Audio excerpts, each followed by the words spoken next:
Làm tay à? Đặng phụ đặng đặng.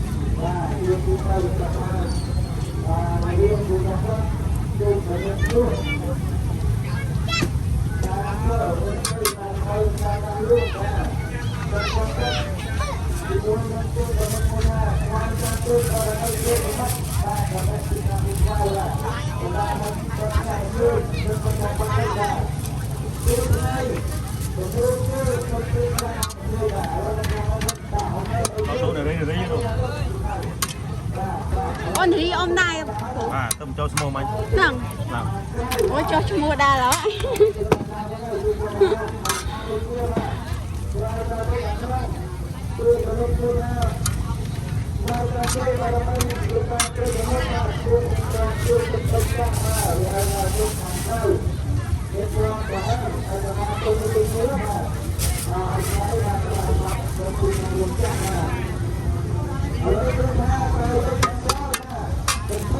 Ráp đâu chưa? Đặng đặng phụ đặng.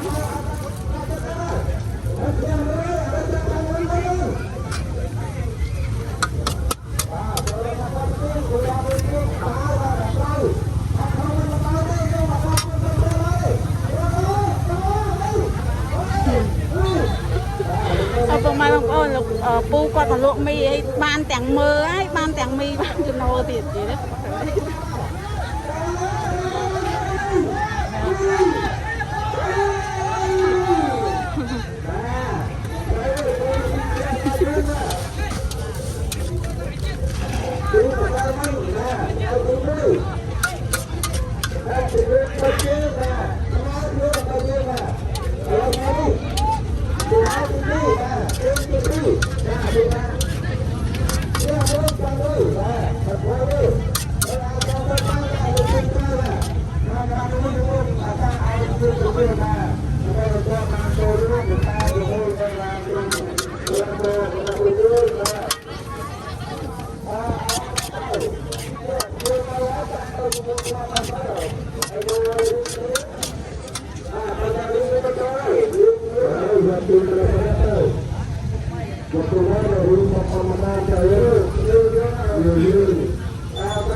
Ô lô man này ép ngày như năng hả?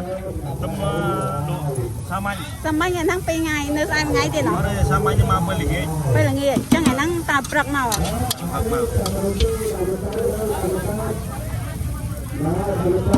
Ôi chú mùi ya bụng mai ông vôn.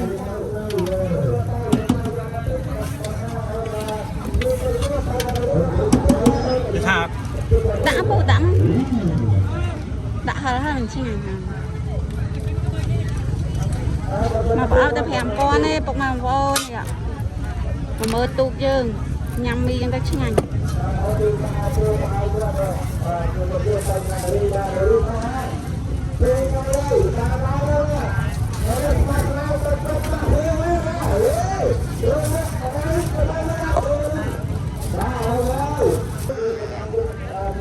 Như này nhâm mi chai, cũng mà ôm một đà lên nhâm mi chai chai.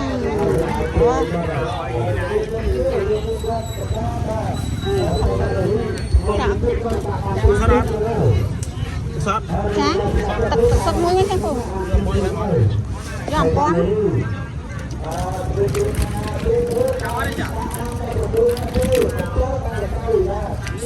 Đã trông rồi nó hết ấy rồi. Bột lồi cân. Chà hay hay được nếp không?